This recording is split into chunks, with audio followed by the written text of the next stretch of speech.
Imagine being cast out, abandoned by your own kind. But what if that rejection wasn't an end, but a catalyst? This is the untold story of a forsaken mate who, instead of seeking revenge, performed a forbidden ritual that shattered an ancient order and birthed something entirely new. Prepare to witness how a single act of defiance can reshape destiny. The silver moon hung bloated and accusatory over the gathering stones, casting long shadows across the assembled pack.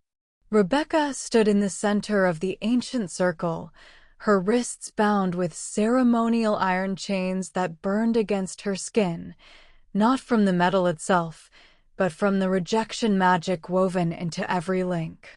She had known this moment would come. The prophecy had marked her from birth.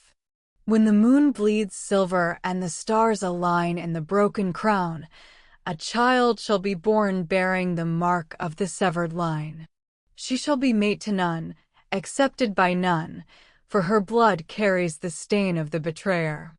Cast her out before she brings ruin to all.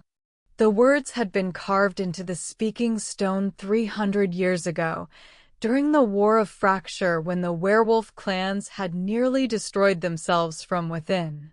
Rebecca's ancestor, Morgoth the Undoer, had attempted to merge wolf and witch magic, creating abominations that had slaughtered hundreds before the combined packs brought him down. His punishment had been absolute: death, the scattering of his bones, and a curse upon his bloodline that would echo through generations. And now, that curse had manifested in her. Alpha Cedric stood before her, his weathered face a mask of regret and resolution. He had raised her after her parents died in a hunting accident when she was 6. For 18 years, he had shown her kindness, taught her to track and hunt, allowed her to run with the pack under full moons. But prophecy was prophecy, and tradition was the backbone that held their world together. But before we dive in, I need to ask you something that truly matters to me. If you've enjoyed my stories before, or if you're here hoping this one will move you, please don't leave without subscribing.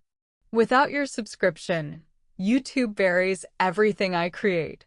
The people searching for stories that make them feel something, stories about resilience, love, impossible choices, they'll never find them. Because the algorithm decided I wasn't worth showing. I'm not asking for money. Just 30 seconds to hit that subscribe button so others can discover these stories too. I pour everything I have into every word, every character, every chapter. And knowing I could reach someone who desperately needs it but won't because you didn't click, that genuinely breaks my heart. Please subscribe. It costs you nothing, but to me, it means someone believes these stories matter. Now, let's continue. Rebecca Thornwood, his voice rang out across the assembly, each word a nail in the coffin of her old life. You have reached your 19th year, and the fates have spoken. The mating ceremony has been performed, and you have been rejected by every eligible wolf in the pack. She had felt each rejection like a physical blow. 23 wolves, ranging from newly matured yearlings to older warriors who had lost their mates, had stood before her one by one. Each had spoken the ritual words, "I reject this bond. I reject this blood. I reject this fate." With each rejection, the magic had tightened around her heart, marking her as something less than wolf, less than worthy. The pack bond that should have been her birthright had frayed and snapped, leaving her hollow and cold inside. By the laws of the gathering, by the words of the prophecy of the severed line, you are hereby declared forsaken, Cedric continued. His eyes glistened in the moonlight, and she wondered if he felt any of the pain she did. You are cast out from the protection of the Silver Moon Pack.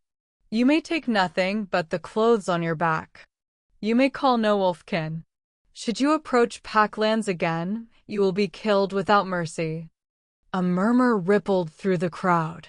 Some faces showed satisfaction. Those who had always feared her always whispered about the darkness in her bloodline. Others showed pity, which somehow felt worse. And a few showed nothing at all, their expressions carefully blank. Her best friend Marissa stood among them, tears streaming down her face. They had promised as children to be each other's bridesmaids, to raise their pups together, to grow old in the pack's embrace. That future had just turned to ash. "Do you accept your exile?" Cedric asked formally. Rebecca wanted to rage, to fight, to demand justice for a crime she had never committed. But she had been raised to respect tradition, even when it broke her. She lifted her chin, meeting the Alpha's gaze directly. "I accept," she said, her voice steady despite the chaos in her chest. "But know this, I am innocent of my ancestors' crimes. The sins of the past should not damn the present." "The prophecy does not speak of guilt," Cedric replied quietly. "Only of danger. We cannot risk the pack for one individual, no matter how blameless she may be." The chains fell away from her wrists, clattering against the stone. Without their binding, she was no longer a member under judgment. She was simply an outsider who had overstayed her welcome.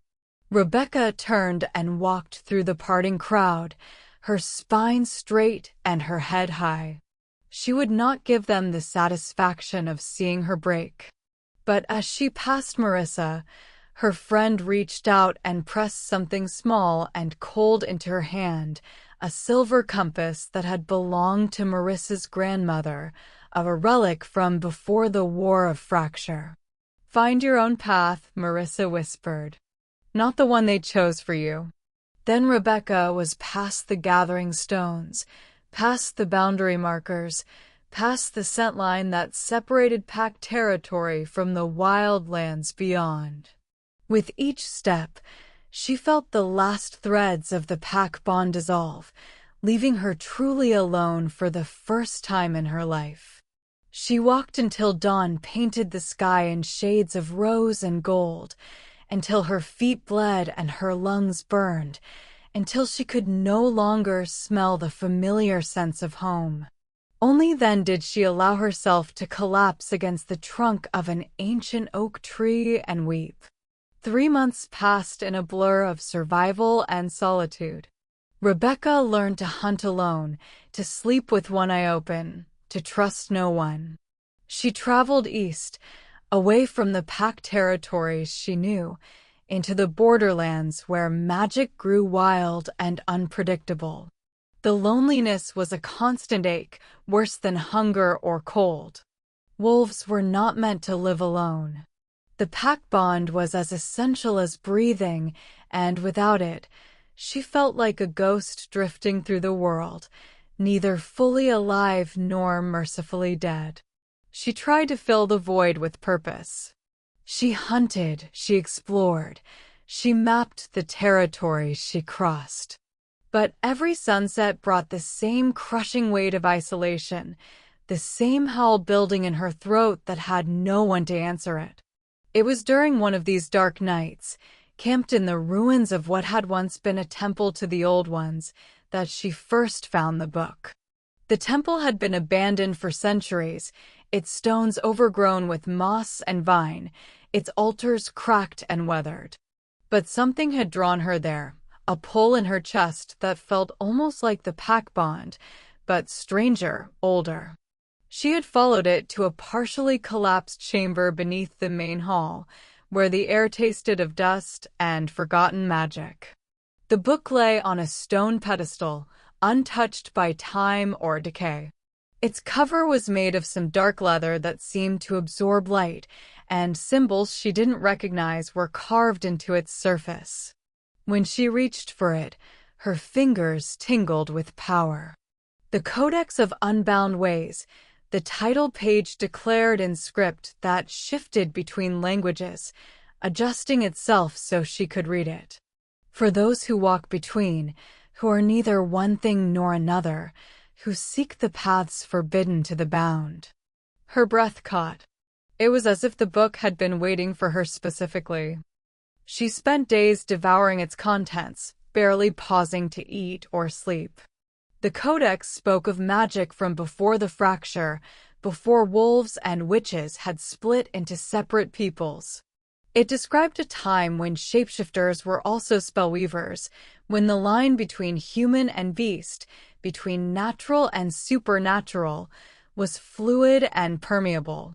And it described the event that had ended that golden age, the ritual of severance.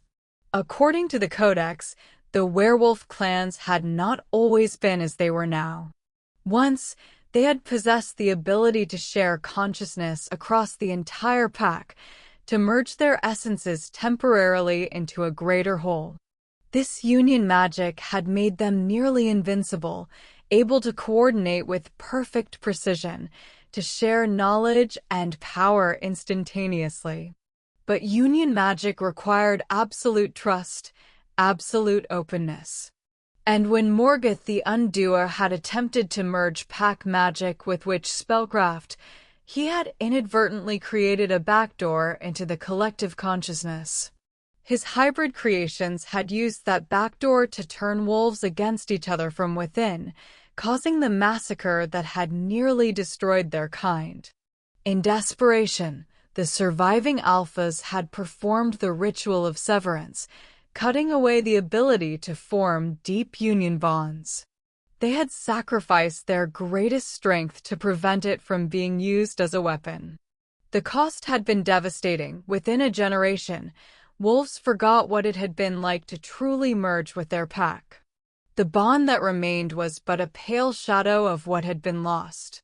And Morgoth's line had been cursed to ensure that no one would ever attempt to restore union magic, no matter how many centuries passed. Rebecca read the passage 3 times, her hands shaking. She was not cursed because of something her ancestor had done. She was cursed to prevent something, to stop anyone from trying to undo the severance and restore the old ways. The prophecy had called her dangerous not because she carried Morgoth's corruption, but because she carried his potential. Deep in the codex, she found what she both feared and hoped for, the counter-ritual, the rite of rebinding. It was marked with warnings in a dozen languages, each more dire than the last. This working is forbidden by natural law and common sense. The severance was performed for good reason. To undo it risks unleashing the very horrors it was meant to prevent. Those who attempt this rite do so at their own peril and the peril of all their kind. The price of failure is madness, corruption, and death. But beneath the warnings in smaller script was another message. The severance was survival, but it was also amputation. We saved our lives by cutting away our soul. Perhaps, in a wiser age, what was lost might be safely reclaimed. Rebecca sat back against the cold stone wall, her mind racing. She could attempt the rite of rebinding. She could try to restore what had been severed, to bring back the union magic that had made the werewolf clans great.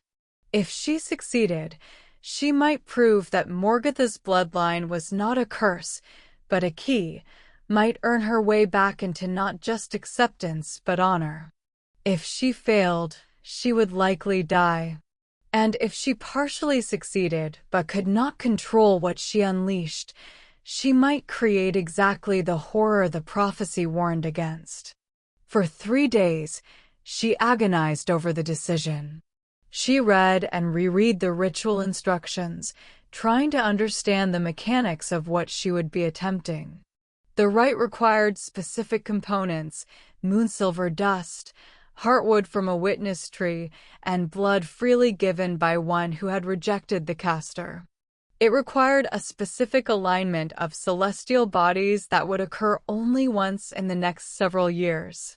And it required the caster to open themselves completely, to become a vessel for the returning magic with no shields, No protections, no safety net.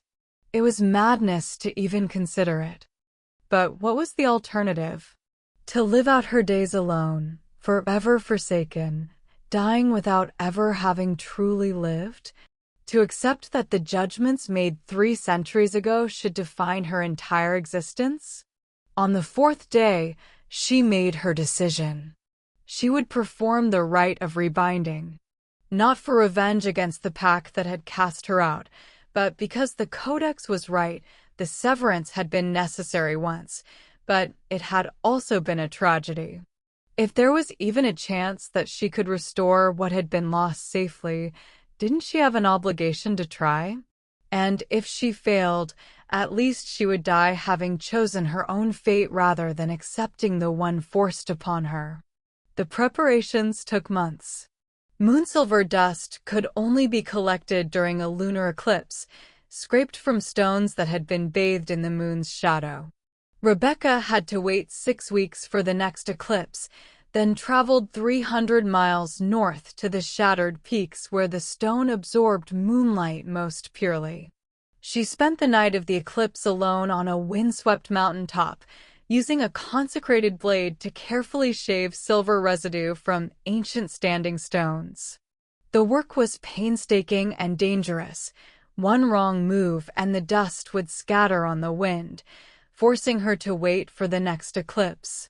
Her fingers went numb from cold, and the altitude made every breath a labor, but by dawn she had collected enough dust to fill a small vial.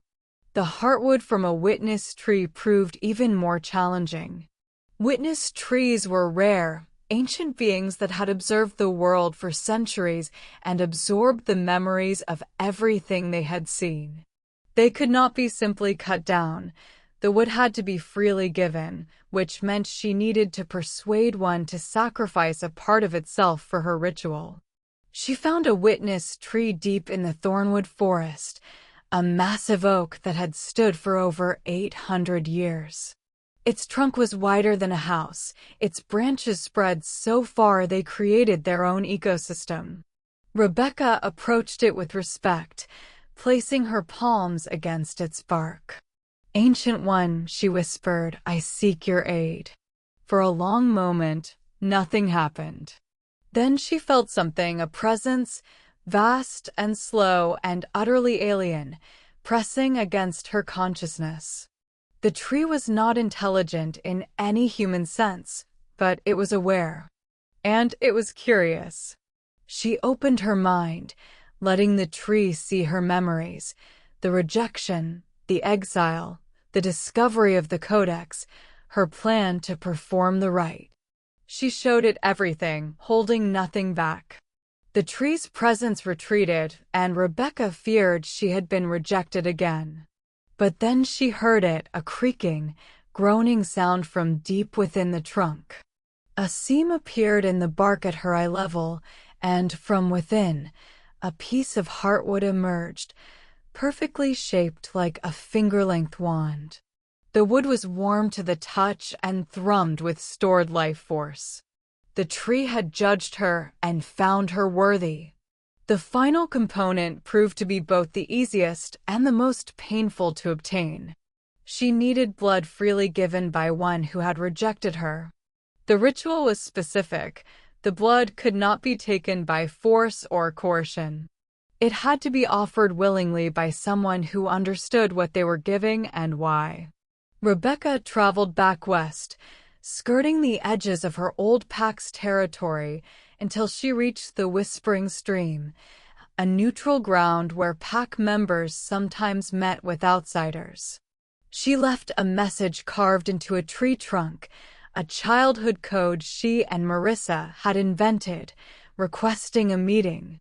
She waited 3 days before Marissa appeared, moving cautiously through the trees, checking constantly to ensure she wasn't followed. Her friend had changed in the months since the exile. She looked thinner, older, as if the weight of watching Rebecca's banishment had aged her prematurely. "You shouldn't have come back," Marissa said by way of greeting. "If the Alpha finds out I'm meeting you, I need your help, Rebecca interrupted. One last time. She explained the ritual, the components, the final piece she needed. Marissa listened in growing horror. You're going to try to undo the severance? Rebecca, that's insane. The prophecy specifically warns. The prophecy warns about the danger of my bloodline, yes. But have you ever questioned why? What if we've had it backwards all this time? What if I'm not cursed to destroy, but to restore? Marissa shook her head violently. You can't know that. You could unleash something terrible. I could, Rebecca admitted. But I could also give back something precious that was stolen from our people. Marissa, don't you ever wonder what it was like? To truly feel the pack bond, not this watered-down shadow we live with now? To share consciousness with your brothers and sisters, to never truly be alone. Tears filled Marissa's eyes. Of course I do. Especially after watching you walk away. The pack hasn't been the same. People are questioning, doubting. Some of the younger wolves are saying the prophecy is just superstition, that we're clinging to old fears. Alpha Cedric has had to suppress 3 challenges to his authority. Then help me prove that the old fears are wrong. Give me your blood, freely offered. Let me attempt this ritual. If I succeed, I'll have shown that Morgatha's line isn't a curse. If I fail, she swallowed hard. If I fail, you can tell them I died attempting forbidden magic, and the prophecy will be proven right. Either way, you'll have your answer. Marissa was quiet for a long time, staring at the rushing water of the stream. Finally, she pulled out a small knife. You were always the brave one, she said softly. I used to envy that about you. Even as children, you'd dare things I never would. She drew the blade across her palm, letting blood well up in the cut. I rejected you that night, along with all the others. It's haunted me ever since. If my blood can give you a chance at redemption, then take it. Freely offered. She held her bleeding palm over a small bowl Rebecca produced from her pack. Crimson drops fell like rain, filling the vessel halfway before Marissa wrapped her hand in cloth. Thank you, Rebecca whispered, blinking back tears. For everything. For being my friend even when it was forbidden. If you survive this, Marissa said, come back. Even if the pack won't have you, I will. I'll leave with you if I have to. I'm done choosing tradition over what's right. They embraced briefly, then Marissa disappeared back into the forest, leaving Rebecca alone with her collection of impossible ingredients and her even more impossible task. The celestial alignment occurred on the autumn equinox, when day and night balanced perfectly and the veil between worlds grew thin. According to the Codex, this was when magic flowed most freely, when the wounds left by the severance would be most receptive to healing. Rebecca returned to the ruined temple where she had found the Codex. Something about the place felt right, as if it remembered the old ways and would welcome their return. She spent the day preparing the ritual space, clearing debris, drawing symbols in chalk and charcoal according to the Codex's exacting specifications. The ritual circle was complex, a geometric pattern that hurt to look at directly. It incorporated elements from both wolf magic and witch spellcraft, creating a hybrid working that should have been impossible. At the circle's center, she placed a bowl containing the moonsilver dust, the heartwood wand, and Marissa's blood, mixed together into a paste that glowed faintly in the dying light. As the sun set and the first stars appeared, Rebecca stripped naked and stepped into the circle. The ritual required her to be free of all physical constraints, all barriers between her body and the magic she was about to call. She began to chant in the old tongue, words that predated the severance, that called upon powers the modern packs had forgotten. The air grew thick and electric. The paste in the bowl began to steam and bubble. By blood and bone, by moon and stone, I call upon what was severed. By will and word, by earth and sky, I seek to make whole what was broken. The words came easier than they should have, flowing from her mouth as if her tongue remembered them from some deep ancestral memory. Power gathered around her, drawn by the ritual, by the careful alignment of components and symbols and celestial forces. I am Rebecca Thornwood, last of Morgatha's line, bearer of the severed blood. I reject the curse. I reject the prophecy. I claim my birthright. The paste in the bowl ignited, burning with silver fire that cast dancing shadows across the ruined walls. Rebecca picked up the bowl, feeling the heat of it against her palms, but not burning. She raised it to her lips and drank. The taste was impossible to describe, sweet and bitter, hot and cold, like drinking liquid moonlight mixed with sorrow. It burned down her throat and spread through her body like wildfire. She gasped, nearly dropping the bowl, but forced herself to drain every drop. For a moment, nothing happened. Rebecca stood alone in the circle, the silver fire dying, wondering if she had failed. Then the pain began. It started in her chest, where the pack bond had once resided. It felt like something was tearing open inside her, creating a wound that had no physical form, but was nonetheless real. She screamed, collapsing to her knees, clawing at her own skin as if she could reach inside and rip out whatever was happening to her. The wound in her chest widened, deepened, became a void that threatened to swallow her whole. And then, impossibly, it began to fill. Thread by thread, connection by connection, bonds started forming in that empty space. Not the simple pack bond she had known before the exile, but something infinitely more complex and profound.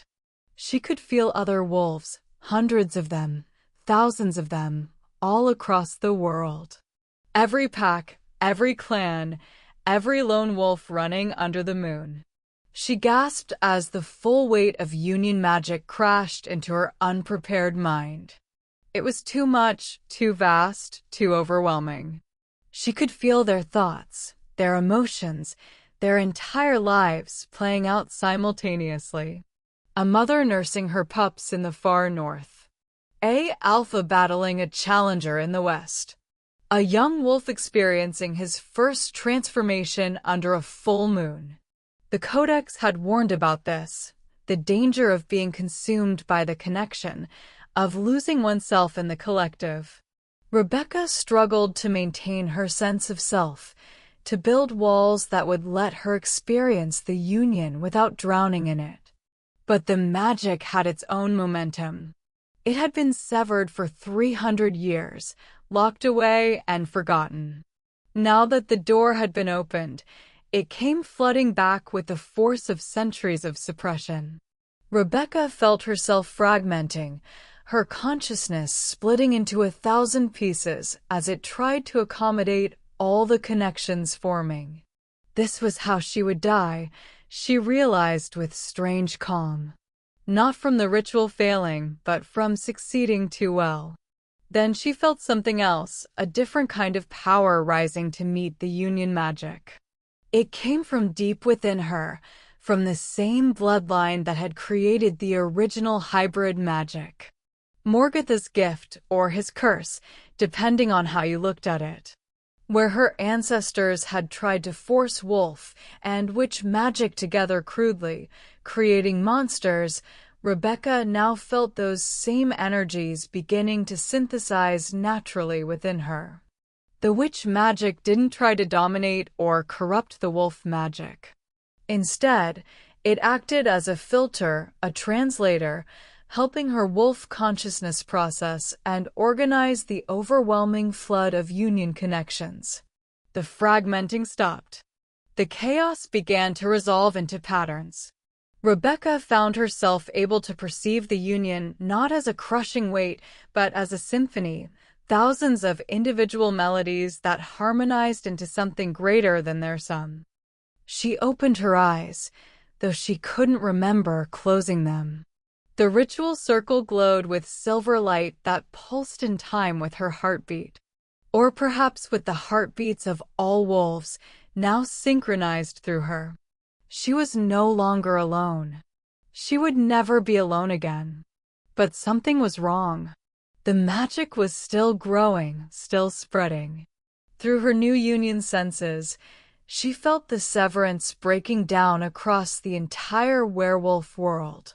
Every pack, every clan, every wolf was suddenly being reconnected to the ancient bond whether they wanted it or not. And they were not ready for it. The panic began immediately. Across the werewolf world, wolves who had lived their entire lives with only dim pack bonds suddenly found themselves flooded with the thoughts and emotions of hundreds of others. Some embraced it. Most reacted with terror and confusion. Through her union senses, Rebecca felt their distress. An alpha in the Midwest trying desperately to shield his pack from the overwhelming influx of foreign thoughts. A young wolf in Europe going mad from the voices in her head, unable to distinguish her own mind from the chorus of others. Fights breaking out as long-buried secrets and resentments became impossible to hide in the new transparency of union consciousness. She tried to pull back, to sever the connections she had inadvertently formed, but it was too late. The rite of rebinding was exactly that. It had rebound what was severed, and the binding was spreading like ripples across a pond. "What have I done?" she whispered, horror replacing her earlier triumph. But even as chaos erupted, something else began to happen. Wolves who had been enemies for generations suddenly understood each other with perfect clarity. Ancient feuds dissolved as the combatants realized they had been fighting over misunderstandings and miscommunications. Packs that had been isolated found themselves part of a greater whole, their strength multiplied rather than diminished. And Rebecca, standing at the center of it all, found herself becoming something unprecedented, a nexus point, a living hub through which the union magic flowed and organized itself. The transformation took 3 days. During that time, Rebecca barely moved from the ritual circle. Her consciousness spread across the entire werewolf collective as she worked frantically to help wolves adapt to the restored union. She couldn't stop what she had started, but she could guide it, could help frightened wolves learn to build the mental barriers they needed, could show alphas how to organize their pack's new connections. It was exhausting work that should have killed her. But Morgatha's hybrid magic sustained her, the witch power channeling and focusing the wolf union in ways that made her uniquely suited to this role. She was the bridge between old and new, between individual and collective, between what werewolves had been and what they might become. On the 4th day, she felt the chaos beginning to stabilize. Wolves across the world had learned the basics of union consciousness, how to open their minds and close them, how to share without being overwhelmed, how to maintain their individuality while connected to the greater whole. But stability came with a new complication. The packs knew who had done this. They knew that Rebecca Thornwood, the Forsaken One, the last of Morgatha's cursed line, had single-handedly rewritten the magical foundation of their entire species. Reactions were mixed. Some hailed her as a savior, the one who had restored their birthright and made them whole again. Others condemned her as a reckless fool who had endangered every wolf alive to satisfy her own ego. And a significant faction wanted her dead on principle, arguing that the severance had been performed for good reason and undoing it would inevitably lead to disaster. Through the union, Rebecca could feel all of these opinions simultaneously, a cacophony of judgment that would have driven her mad weeks earlier, but which she had now learned to process and filter. The first to arrive at the ruined temple was, surprisingly, Alpha Cedric. He came alone, moving cautiously through the ruins until he stood at the edge of the ritual circle. Through the union, Rebecca could feel his roiling confusion, anger at her defiance, fear of what she had unleashed, and beneath it all, a reluctant pride. "You've broken the world," he said quietly. "Or remade it. I'm not sure which yet." "Neither am I," Rebecca admitted. She stepped out of the circle for the first time in 3 days, her legs shaky from disuse. "I only wanted to prove that the curse was wrong, that Morgatha's bloodline wasn't inherently corrupt.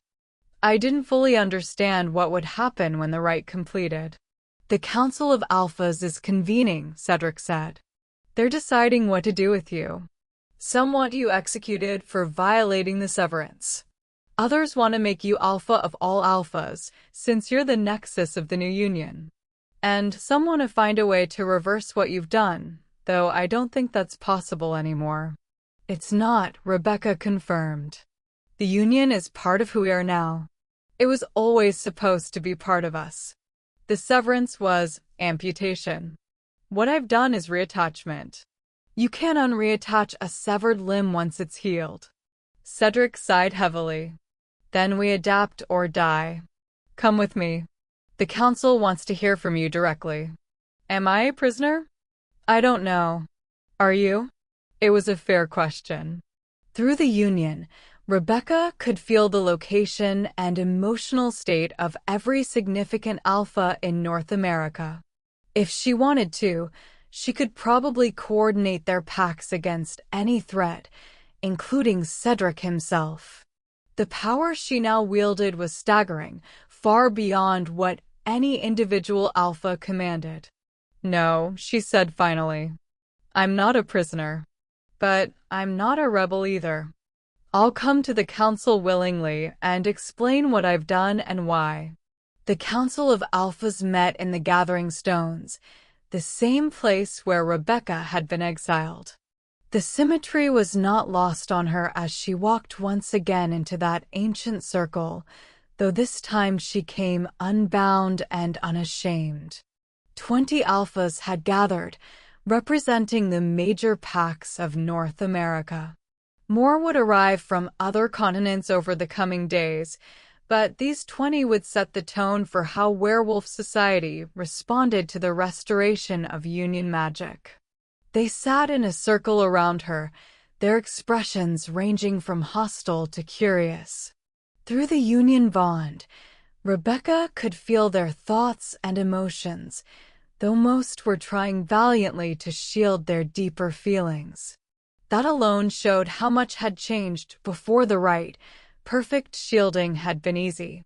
Now it required constant effort. Alpha Cedric called the council to order. "Rebecca Thornwood, last of Morgatha's line, you stand accused of performing forbidden magic, of violating the severance, and of endangering every werewolf alive by restoring the union without consent or preparation. How do you answer?" Rebecca took a breath, centering herself. "I plead guilty to all charges as stated. I performed the rite of rebinding knowing it was forbidden. I restored the union magic that was severed 3 centuries ago. And I did so without asking permission from this council or any other authority." A murmur ran through the assembly. Several alphas looked like they wanted to attack her on the spot. However, Rebecca continued, raising her voice, "I reject the premise that these actions were wrong. The severance was an emergency measure performed in the midst of crisis by desperate alphas trying to save our species. It succeeded. We survived. But survival is not the same as thriving. For 300 years, we've lived as shadows of what we once were, our greatest strength cut away out of fear." "Our greatest weakness, you mean?" interjected Alpha Merrick, a grizzled warrior from the Canadian territories. The Union was what allowed Morgoth to nearly destroy us. Your own ancestor proved why it had to be severed. My ancestor was a fool who tried to force incompatible magics together through brute force, Rebecca acknowledged. But that doesn't mean all attempts to merge wolf and witch magic are doomed. Consider, I am the product of that same bloodline, carrying the same hybrid potential. When I performed the rite, that hybrid magic didn't create monsters or corruption. Instead, it allowed me to process and organize the Union in ways that pure wolf magic cannot. She gestured to the assembled alphas. Right now, all of you are struggling to maintain your mental shields, fighting against the Union instead of working with it. That's because you're using techniques designed for the weak pack bond, not the full Union. But I can show you better methods, techniques that use both wolf and witch principles to make shielding effortless. Why should we trust anything you teach us? Demanded Alpha Kira, a fierce woman from the Southwest. You've already proven you'll act without regard for consequences. Because I'm still here, Rebecca said simply. If I wanted to abuse the power I now have as the Union Nexus, I could have. I could have bent every pack to my will, made myself empress of all werewolves. Instead, I came to this council freely to answer for what I've done and to help our people adapt to what we've become. Pretty words, Merrick growled. But the fact remains, you've put us all at risk. We don't know what the long-term effects of restored Union will be. We don't know if it will make us vulnerable again to the kind of attack Morgoth unleashed. You're right, Rebecca agreed. We don't know. But consider what we've gained. In the 4 days since the Union was restored, how many territorial disputes have been resolved? How many feuds have ended? How many wolves who felt isolated and alone now feel connected to something greater? She could feel the truth of her words resonating through the Union. Many of the younger wolves, particularly those who had struggled with the isolation of the weak pack bond, had embraced the restored Union eagerly. The problems were mostly coming from older wolves set in their ways and fearful of change. The genie is out of the bottle, she continued. You can execute me if you want, but it won't undo the rite. The Union is restored and spreading. Every day, more wolves are learning to work with it instead of against it. The only question is whether you'll help guide that process or spend your energy fighting the inevitable. Alpha Cedric, who had been quiet until now, finally spoke. She's right. I've spent the last 3 days trying to find a way to reverse the rite, consulting with every elder and lorekeeper in my pack. The consensus is that it can't be done, at least not without killing every wolf who's connected to the Union, which is all of us now. So we're trapped, Kira said bitterly. Or freed, offered a younger alpha named Soren, who led a progressive pack in the Pacific Northwest. I've been working with the restored Union, and I have to say, it's extraordinary. My pack has never been more coordinated, more effective. We resolved a dispute with a neighboring pack in hours that would have taken weeks before, simply because we could share our perspectives directly through the Union instead of relying on clumsy verbal negotiations. And what happens when someone learns to weaponize that connection? Merrick challenged. What happens when another Morgoth figures out how to turn the Union against us? Then we deal with it together, Rebecca said. United through the very bond they're trying to corrupt. The Union is not our weakness, it's our strength. It was weakness that made us vulnerable last time, weakness and ignorance. Morgoth succeeded because no one understood what he was doing until it was too late. But now? Now every wolf is connected to every other. Any attack on the Union would be immediately felt and countered by thousands of minds working in concert. She could feel the alphas wavering, their certainty cracking as they processed her arguments. The union itself was helping her case. Through the restored bond, the alphas could feel the truth of what she was saying, could sense the genuine benefit that many wolves were experiencing. After hours of debate, Alpha Cedric finally called for a vote. The question was simple: should Rebecca Thornwood be executed for her crimes, or should she be pardoned and allowed to help Werewolf Society adapt to the restored union? The vote was close, 12-8 in favor of pardon. It wasn't an overwhelming mandate, but it was enough. "The council has spoken," Cedric declared. "Rebecca Thornwood, you are pardoned for the crime of restoring the union. Furthermore, you are appointed as Union Keeper, tasked with helping all packs learn to work with the restored bond safely and effectively." However, he continued, his voice hardening, "this pardon is conditional. If the restored union proves as dangerous as some fear, if it enables another catastrophe like the War of Fracture, you will be held accountable. Do you accept these terms?" Rebecca met his gaze steadily. "I accept. And I promise you, I will spend every day proving that restoring the union was the right choice, not just for me, but for all of us." The months that followed were both exhilarating and exhausting. Rebecca traveled from pack to pack, teaching wolves how to work with the restored union, showing alphas how to organize their pack's connections efficiently, and mediating disputes that arose from the new transparency the union created. She developed a comprehensive training system that combined wolf tradition with witch techniques, creating a hybrid approach that honored both magical traditions. Young wolves took to it naturally, adapting to the union with the flexibility of youth. Older wolves struggled more, but even they gradually came to appreciate the benefits. The most profound changes weren't tactical or magical, but social. The restored union made it nearly impossible to maintain the kind of rigid hierarchies and secrets that had characterized werewolf packs before. When every wolf could potentially sense an alpha's true feelings and intentions, leadership had to be based on genuine merit and respect rather than fear or tradition alone. Some alphas couldn't adapt and were challenged and replaced by wolves better suited to the new reality. Others rose to the occasion, becoming better leaders through the crucible of constant transparency. Rebecca's own status evolved in unexpected ways. She was no longer the forsaken one. That identity had burned away in the silver fire of the ritual. But neither was she quite a normal pack member. Her position as Union Keeper and Ritual Nexus set her apart, made her something new and undefined.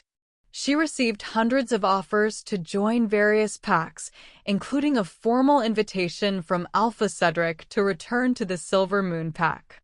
But she declined them all. She had learned to value her independence during her months of exile, and she wasn't ready to give that up. Instead, she established what she called the Wayward Den, a sanctuary for wolves who, like herself, didn't quite fit into traditional pack structures. Lone wolves, outcasts, rebels, and free spirits gathered there, creating a new kind of community based on choice rather than blood or tradition. Marissa was among the first to join, having finally made good on her promise to leave the Silver Moon Pack. She arrived with 3 other young wolves who had grown disillusioned with the old ways and wanted to help build something new. "You were right," Marissa said the night she arrived, sitting with Rebecca under the stars. "About everything. The curse, the prophecy, the severance, it was all just fear dressed up as wisdom." "The fear was real enough," Rebecca replied. "Morgoth did terrible things. The alphas who performed the severance weren't villains. They were people doing their best in an impossible situation. But they were still wrong. They were incomplete. They solved one problem and created another. Now we get to solve that problem. Rebecca smiled. We get to build a better world than the one we inherited. The wayward den grew rapidly, attracting wolves from across North America and eventually from other continents. It became a center of innovation and experimentation, where the possibilities of the restored union were explored without the constraints of tradition. Not everyone approved. Some packs viewed the wayward den as dangerous radicals undermining werewolf society. There were attempts to shut it down, to force its members to return to their birth packs or live as true lone wolves without community support. But Rebecca had learned from her exile. She had allies now, connections across the entire union. When one pack moved against the wayward den, a dozen others came to its defense. The old model of isolated packs competing for resources was breaking down, replaced by a more collaborative network where wolves shared knowledge, territory, and support. It wasn't perfect. There were still conflicts, still wolves who abused the union or tried to manipulate others through it. But the overall trend was positive. Werewolf society was becoming more open, more flexible, more resilient. 2 years after the rite of rebinding, the Council of Alphas convened again at the Gathering Stones. This time, Rebecca attended not as a defendant, but as an honored guest. Alpha Cedric addressed the assembly, his voice carrying the weight of thoughtful reflection.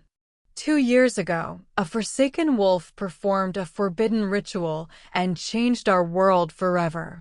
Many of us feared the worst. We thought the restored union would destroy us, as it nearly did 3 centuries ago.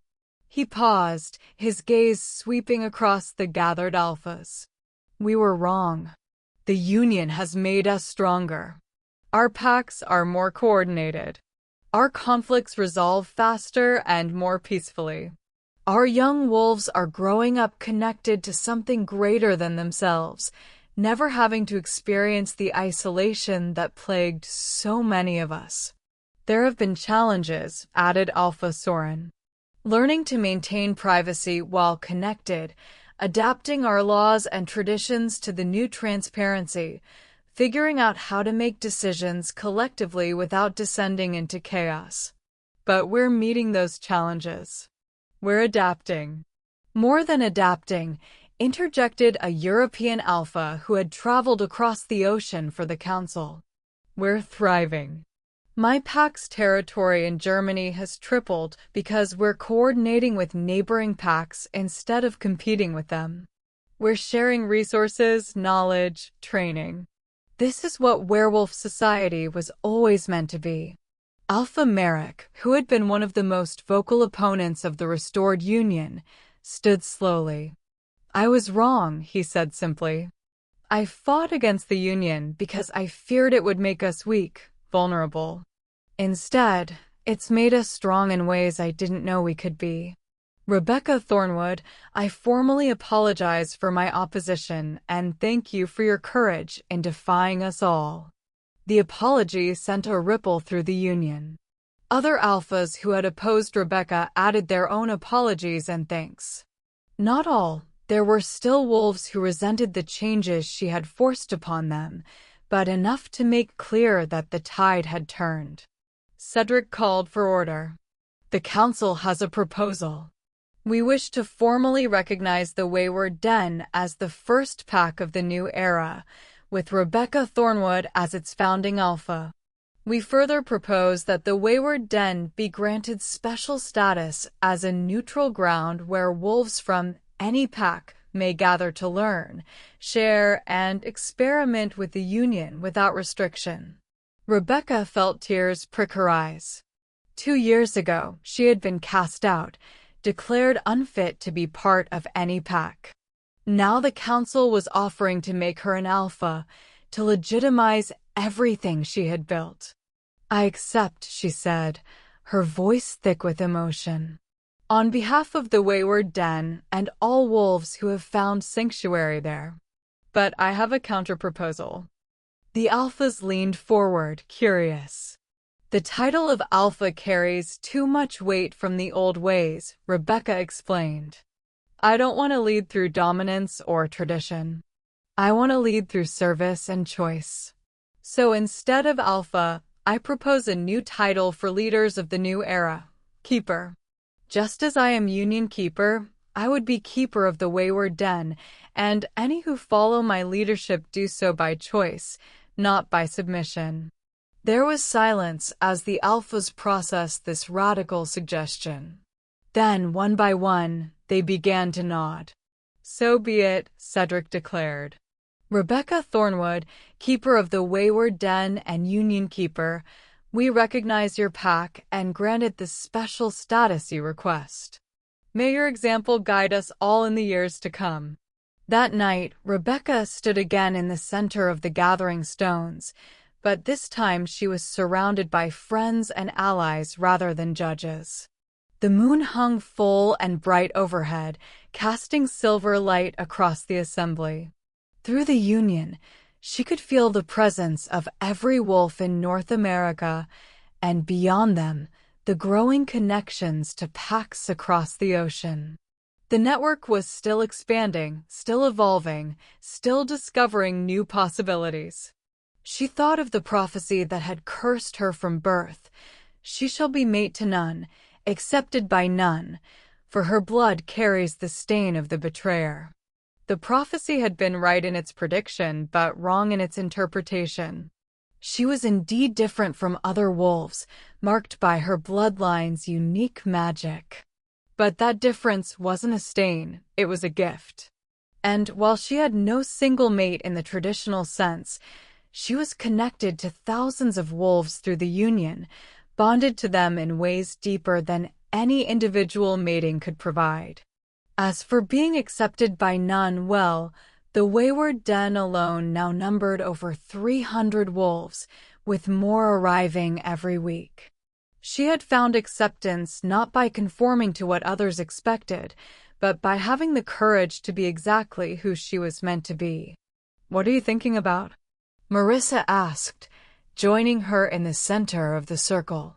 "About how strange fate is," Rebecca replied. "I was cast out for being dangerous. And I was dangerous, just not in the way they thought. I didn't destroy our world. I transformed it. Do you regret it? Performing the rite? There are still wolves who hate you for it." Rebecca shook her head. "No regrets. The severance was 300 years of collective trauma, of our people cutting away part of their soul to survive. Someone had to heal that wound eventually. I'm honored it was me." She raised her voice, addressing the assembled wolves through both speech and the union. "For 3 centuries, we lived in fear of our own power. We told ourselves that the severance protected us, that limitation was strength. But true strength comes from wholeness, not amputation. From connection, not isolation. From trusting each other enough to be vulnerable together." The wolves howled in response, their voices blending into a chorus that echoed across the territory and through the union, carried to packs hundreds and thousands of miles away. "This is the new era," Rebecca declared. "Not because I made it so, but because we all chose it. Every wolf who embraced the restored union instead of fighting it. Every alpha who adapted their leadership instead of clinging to old ways. Every young wolf who grew up learning to balance individual and collective, privacy and transparency, independence and connection." She spread her arms wide. "We are the unbroken. We are the rebound. We are what werewolves were always meant to be. And this is only the beginning." As the howling continued, Rebecca felt the union pulse with shared joy and hope and determination. She had been forsaken, exiled, cast out from everything she knew. That experience had broken her in some ways, hollowed her out. But like a broken bone that heals stronger than before, like a forest that grows back lusher after fire. She had rebuilt herself into something new and extraordinary. Her redemption hadn't come from being accepted back into the world that rejected her. It had come from building a better world that had never existed before. The prophecy had called her dangerous, and it was right. She was dangerous to stagnation, to fear, to the false comfort of limitation. She was dangerous to the idea that people should accept their suffering because it's traditional, that they should remain small because growth is risky, that they should live diminished because wholeness is frightening. But she was also dangerous to loneliness, to isolation, to the idea that anyone should ever have to face the darkness alone. As the moon climbed higher and the night deepened, Rebecca howled along with her pack, her chosen pack, her new pack, the pack that existed because she had dared to believe that redemption was possible, that transformation was worth the risk, that sometimes the only way to heal the world is to break it open and let the light in. She had been forsaken. She had performed the forbidden. She had awakened a new era. And she had no regrets. 5 years later, Rebecca stood before the witness tree that had given her heartwood for the ritual. She had returned periodically over the years, sharing her experiences with the ancient being through touch and thought. "Thank you," she whispered, pressing her palm to its bark, "for believing in me when no one else did." The tree's presence pressed back against her mind, warm and approving. Through the union, Rebecca felt a subtle shift in the world's magic. The witness trees, all of them, were beginning to forge their own network, inspired by what the wolves had achieved. If trees could learn from wolves, what else might change? What other severed connections might be restored? What other forgotten possibilities might be rediscovered? Rebecca smiled and turned back toward the wayward den, where Marissa and the others were waiting. There was always more work to do, more wolves to teach, more possibilities to explore. But she was no longer alone in the work. She was never alone anymore. And that made all the difference.